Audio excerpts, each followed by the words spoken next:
Antes de nosotros estudiar, ya sea una carta o un libro en la Biblia, para que podamos tener una mejor comprensión del mensaje que el escritor nos quiere transmitir, es necesario conocer el propósito de la carta. Es decir, la razón por la cual el autor se ve movido a escribir a la audiencia. Cuando conocemos el propósito, se nos facilita entender el contexto de la carta o del libro. Cuando decimos que las cartas son universales, significa que aplican que como enseñanza y advertencia y guía para todas las iglesias de todos los tiempos. Bienvenido a Biblia Estudio TV, tu instituto bíblico virtual, un canal con contenido absolutamente bíblico.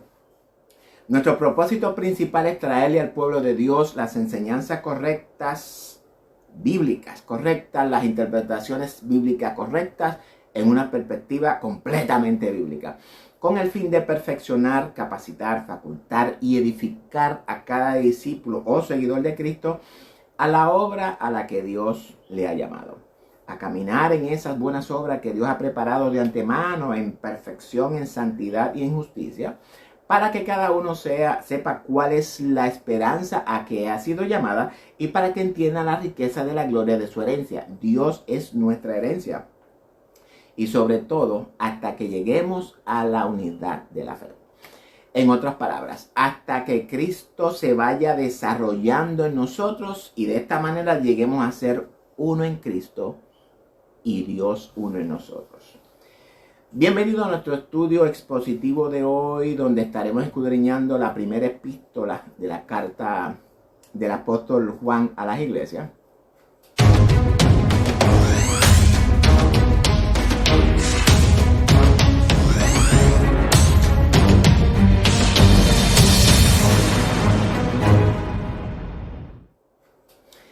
En esta primera epístola, Juan tiene como propósito principal el de infundir seguridad en la fe y advertir sobre las falsas enseñanzas a las que las iglesias estaban enfrentando y continuamos enfrentando en la actualidad, amados. Juan nos escribe de los aspectos fundamentales de la fe para que nosotros podamos distinguir entre la verdad y el error, de modo que podamos tener confianza en nuestra fe y en el conocimiento de la verdad revelada. Cuando conocemos la verdad, ese conocimiento nos liberta de todas las mentiras, falsedades, engaños, hipocresías y vanidades que el mundo nos vende. Juan aquí nos da la clave para que aprendamos a vivir en la luz. Vamos a conocer qué son las tinieblas, cómo afecta nuestra relación con Dios y cómo podemos entender que ya Dios ha puesto debajo de nuestros pies a todos nuestros enemigos. Estos enemigos a los que se refiere la escritura debemos de interpretarlo de la manera correcta. Mi peor enemigo soy yo mismo, es decir, mis sistemas de pensamientos. Dentro de mí existe un gemelo saboteador cuya función es sabotear todo el propósito de Dios para mi vida.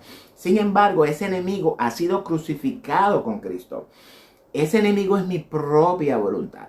Por tanto, al ser crucificado es inoperante en mi cuerpo. Estoy muerto al pecado. La iglesia no se ha dado cuenta de esta autoridad que Dios ha delegado sobre nosotros. Ya el pecado no se puede enseñorear de nosotros. El señorío de Cristo en mi vida se ha enseñoreado del pecado. Ahora bien, ¿significa esto que no pecaremos más? No, no significa eso, amado. Pero si pecamos, tenemos un abogado que nos defiende e intercede por nosotros. Claro está, si procedemos al arrepentimiento. Recordando siempre que si pecamos es porque hemos decidido desobedecer a Dios. Nosotros no tenemos que pecar. Si lo hacemos es porque decidimos hacerlo.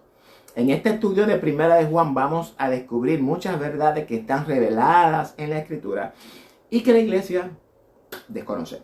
Juan era una figura respetada de la iglesia. En esta carta presenta a Dios como la vida, como luz y como amor. Y nos explica en términos sencillos y prácticos lo que significa tener comunión con Dios. El otro tema es la de las falsas enseñanzas, la cual estaban invadiendo a las iglesias de esa época. En la actualidad, las iglesias están invadidas de falsas enseñanzas las cuales hablaremos cuando entremos en el verso correspondiente. Una de las falsas enseñanzas era la negación de la encarnación de Cristo, y Juan escribe para corregir esa falsa doctrina. En esta carta vamos a encontrar la forma en la que Juan nos ayuda a combatir esta falsa enseñanza que desafortunadamente sigue todavía vigente en nuestros días. Juan inicia su carta presentando sus credenciales como testigo de la encarnación y establece la razón por la cual escribe. Luego vemos que presenta a Dios como luz, símbolo de verdad, pureza, justicia y santidad. Según como vayamos desarrollando los temas de Primera de Juan, continuaremos hablando de una manera introductoria acerca de cada tópico, ¿verdad? O temas que estudiemos.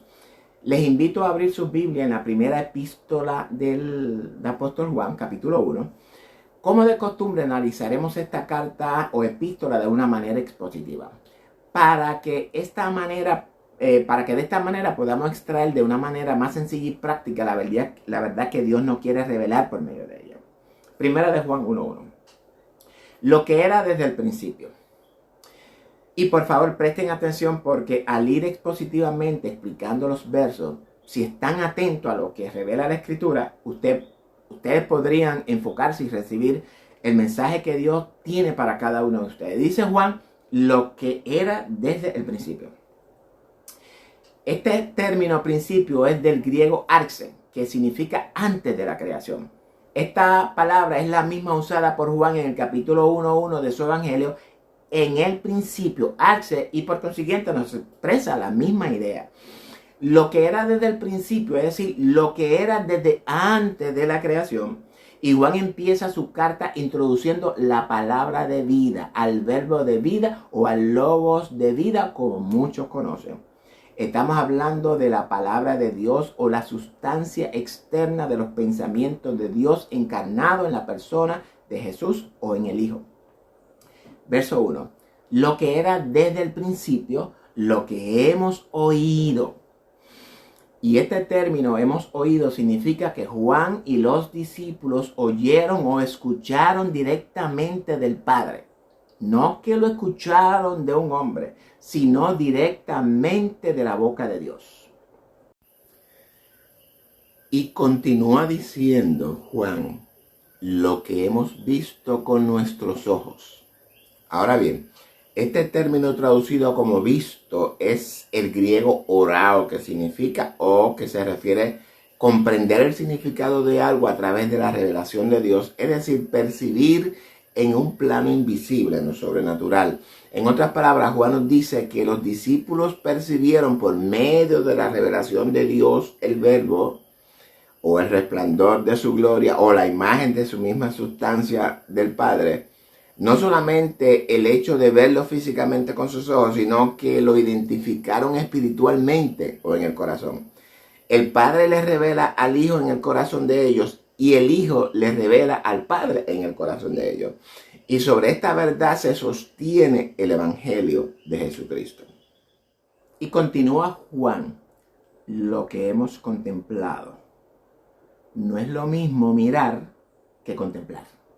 Cuando miramos algo, muchas veces con echarle una ojeada no basta.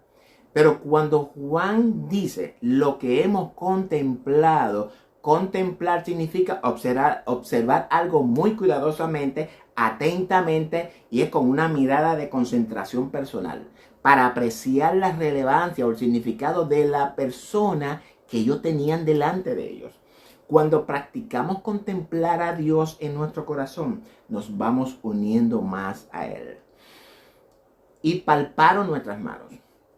Es decir, que Juan les dice que no solamente era alguien que percibieron espiritualmente, sino que era alguien a quien también habían palpado, tocado con sus manos. En otras palabras, alguien real de carne y hueso. Era el verbo hecho carne. Es decir, que todo esto que Juan testifica, por cuanto ellos eran testigos oculares, y este testimonio es tocante al verbo de vida. Ahora bien, ¿qué nos revela Dios por medio de Juan en este verso 1? ¿Cuál es el propósito de Juan en hablar tan específicamente tocante al verbo de vida?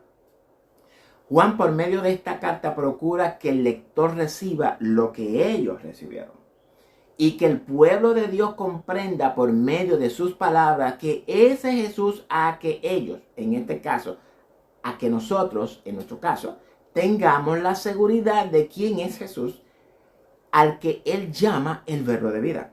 Es importante que la iglesia sepa quién es Jesús, qué hizo, a qué vino, qué logró. ¿Por qué razón? Pues lo vamos a descubrir más adelante en los siguientes versos. Porque la vida, es decir, la vida que Dios tiene reservada para sus hijos, esa vida fue manifestada. En otras palabras, el verbo de Dios se encarnó, se hizo hombre y habitó entre nosotros los seres humanos. Y la hemos visto, refiriéndose a la vida eterna o a la vida hecha carne. Testificamos y os anunciamos la vida eterna, la cual estaba con el Padre. Es decir, desde la eternidad. Y se nos manifestó, en otras palabras, que la vida que estaba en el Padre, y esa vida es el Espíritu de Dios, nace en forma humana y se nos manifestó. ¿Por qué Juan nos dice que la vida se ha manifestado? ¿Quiere decir, Juan, que en nosotros no hay vida? Porque si él dice que la vida se ha manifestado, entonces debo de entender que en los seres humanos no hay vida. ¿Qué es la vida? La vida es la capacidad de ejercer todo el poder vital de uno al máximo, y este poder vital se origina en Dios. Nosotros, antes de que la vida se manifestara, estábamos muertos en nuestros delitos y pecados. Dios nos ha dado vida en Jesús. Es a esta vida a la que Juan se refiere en el texto. La muerte, pues, es todo lo contrario. La muerte significa eso que nos separa del poder vital de Dios. En otras palabras, que todo aquel que vive en delitos y pecados está espiritualmente muerto delante de Dios. Y Cristo apareció para darnos su vida y nos la ha dado por medio del Espíritu Santo que mora en nosotros. La vida de Cristo mora en nosotros, los pensamientos de Dios moran en nosotros y la mente de Cristo mora en nosotros.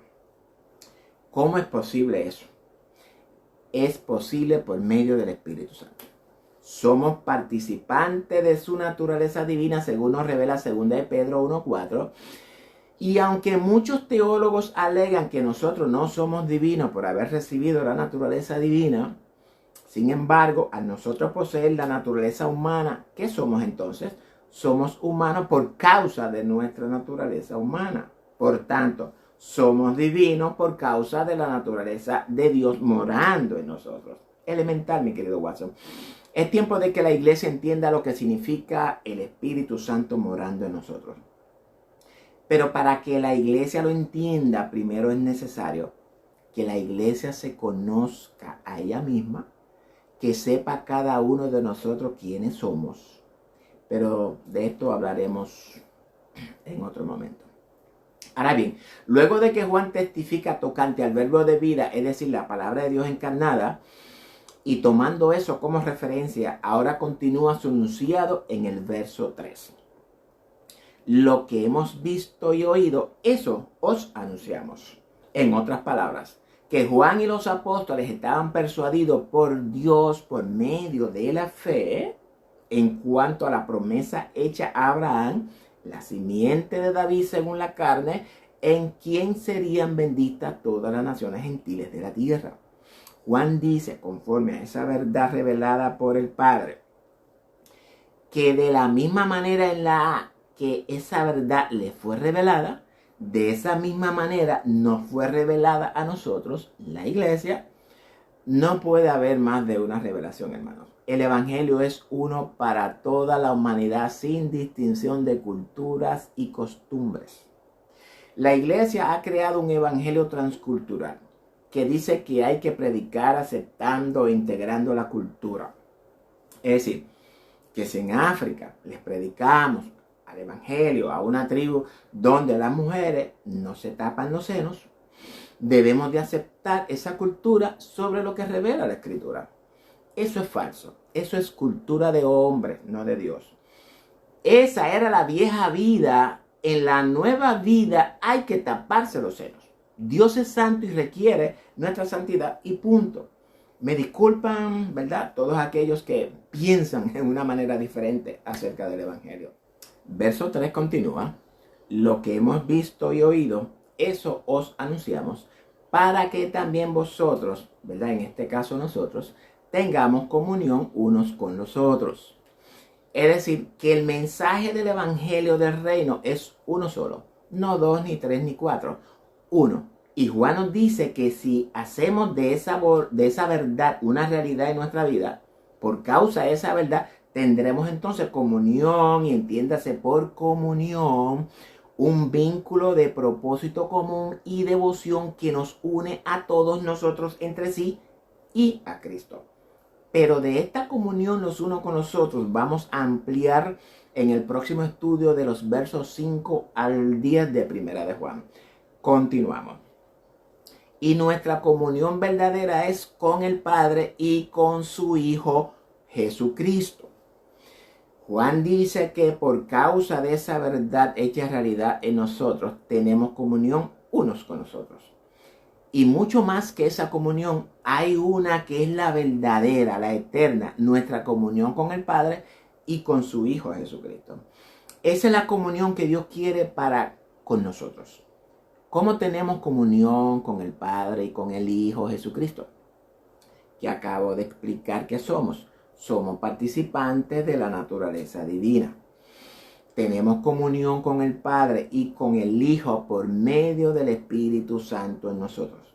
El Espíritu Santo es el que nos une al Padre. Es por medio de Él que somos uno con el Padre. Es por medio de esa verdad. Esa verdad es el verbo, es la vida, es la mente de Cristo en nosotros.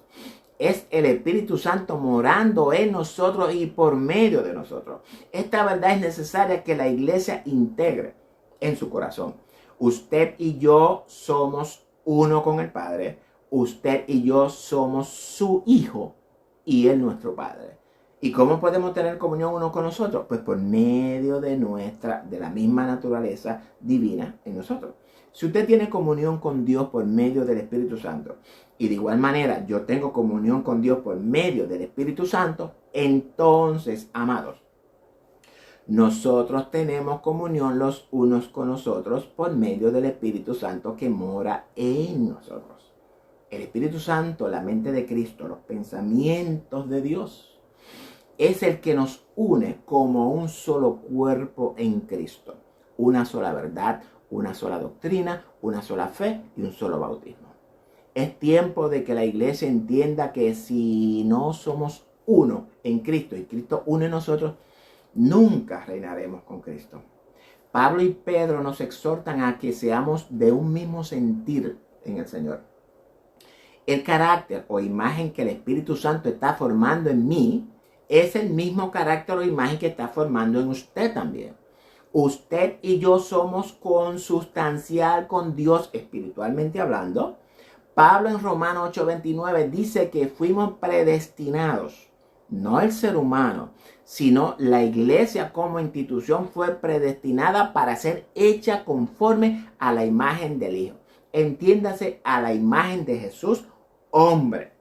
La iglesia completa está siendo hecha conforme a la imagen de Jesús, que es el postrer Adán. Todos tendremos la imagen de Jesús cuando sea manifestado en nosotros y nosotros en él. Punto. Nos perfeccionará o nos revestirá de perfección. Dice Pablo que el que empezó la obra en nosotros también la perfeccionará. Por tanto, el Espíritu Santo no puede estar formando en mi vida una imagen diferente a la que está formando en su vida. El hombre fue creado a la imagen de Dios y conforme a su semejanza. El que hayamos sido creados a imagen y semejanza de Dios, lo que significa es que Dios puso en nosotros su sustancia, su vida y su carácter. Y el ser humano, aunque está muerto en delitos y pecados, tiene la sustancia, imagen y carácter de Dios. Afectada y distorsionada por el pecado, pero todavía la tiene. A eso vino Cristo, a restaurar la imagen del Padre en el hombre. Esto es importante entenderlo. Y lo voy a explicar por medio de esta pequeña analogía. Imaginemos que somos una gota de agua en el mar. El que seamos una gota de agua del mar no significa que somos el mar. Sin embargo, la gota de agua del mar contiene los mismos elementos que contiene todo el mar. Si usted logra entender esta analogía, lo felicito. Dios nos hizo creadores o co-creadores con Él. Si usted no lo cree, entonces dígame de dónde salen todas esas cosas que existen creadas en el mundo. Su celular, su casa, su carro, su ropa, sus zapatos, computadora, televisión, su reloj, avión, barco y un largo etcétera. ¿Sabe usted de dónde sale? Sale de las mentes de los hombres. Esto es algo que se tiene que enseñar en la congregación. En una próxima intervención continúo hablando de todo el poder co-creador o creador con el que Dios nos ha creado. Entonces ya hemos entendido la razón por la que Juan nos dice que debemos de tener comunión los unos con los otros. Y también aprendimos cómo es que tenemos comunión con el Padre y con el Hijo. El Espíritu Santo es el vínculo que nos une a todos en un solo cuerpo en Cristo. Ojo con esto. Ahora bien, este pasaje nos revela varias cosas importantes. Y aunque sé que la iglesia ya conoce muchas de estas cosas que Juan nos revela, sin embargo, por amor al que no la conoce, pues la voy a explicar. Si usted es un amigo o amiga que todavía no se ha dejado persuadir por Dios por medio de la fe, quiero decirle que hoy Dios le extiende la oportunidad para que lo haga. Hoy es un día extraordinario para que decida ser salvo de la ira que viene de camino. Preste mucha atención a lo que el apóstol Juan nos revela. Y esta revelación es también para usted, amigo mío. Mira, hay muchas personas, entre ellas muchos que dicen ser cristianos, que no han creído que Dios mismo, creador de los cielos y la tierra, se ha humillado.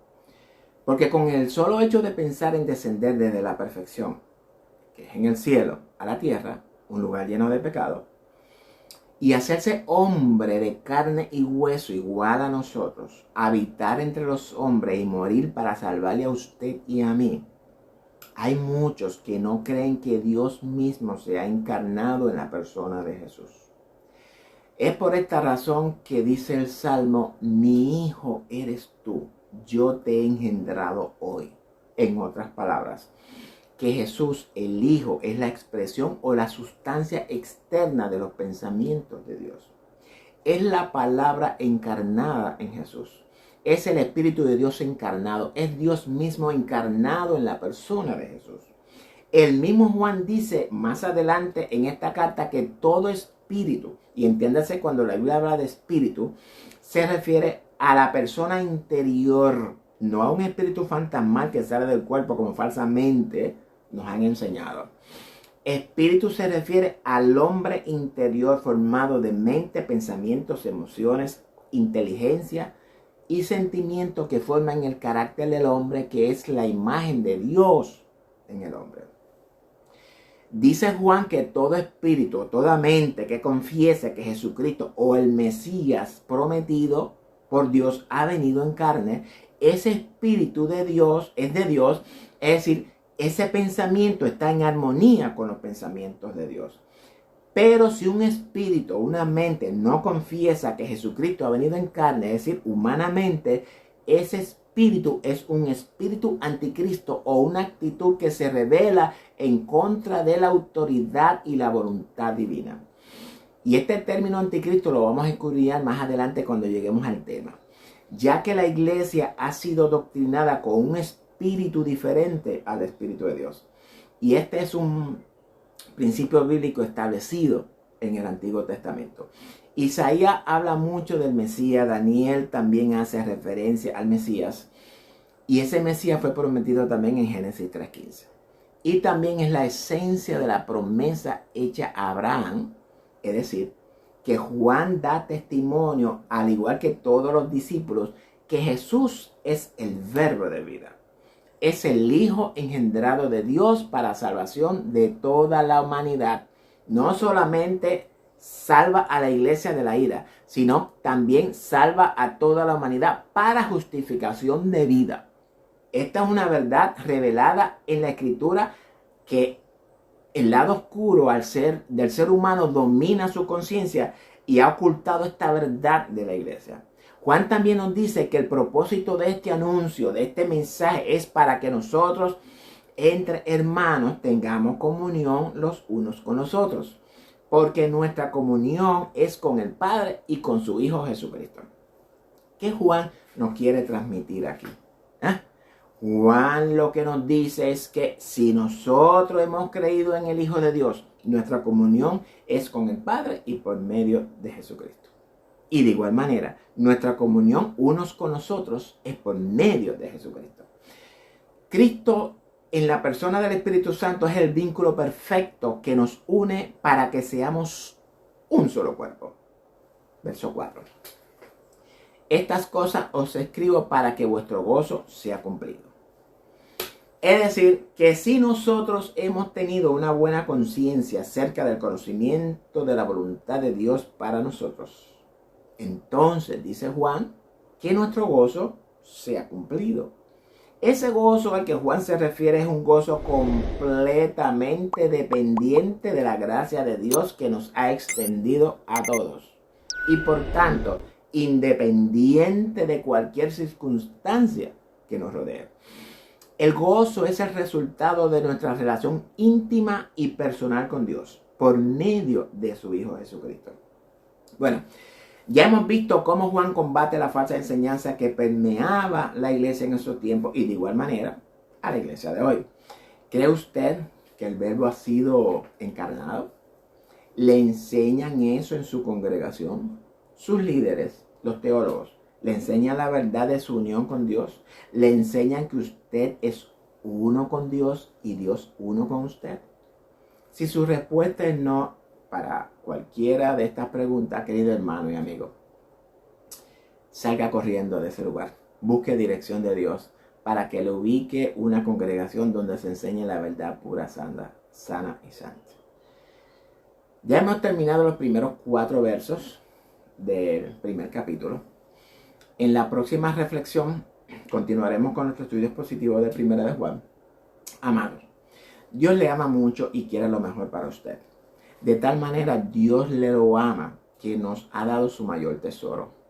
Nos ha dado a su Hijo unigénito para que usted crea en Él, para que usted encuentre el camino y no siga perdido, para salvarlo de la ira que está destinada a toda la humanidad que vive en desobediencia, pecado e iniquidades. Dios quiere que nuestra actitud sea la misma de Jesús. Jesús nos dice que si permanecemos en Él y sus palabras permanecen en nosotros, todo lo que pidamos será hecho. ¿No cree usted que es buena promesa? Miremos también la bondad de Dios para con nosotros. Miremos también la severidad de Dios para con los de la antigüedad que cayeron por desobedientes. Pero la bondad de Dios está sobre nosotros. Si permanecemos en esa bondad, pues de otra manera también seremos cortados como los antiguos. Si esta reflexión ha sido de bendición a tu vida, comparte el enlace con todos sus amigos y seres queridos para que también ellos conozcan la bondad de Dios para con ellos. No te pierdas la próxima reflexión o el estudio bíblico expositivo de Primera de Juan que sale pronto. Viviendo en la luz. Dios le bendiga a todos. Será hasta la próxima si el Señor lo permite.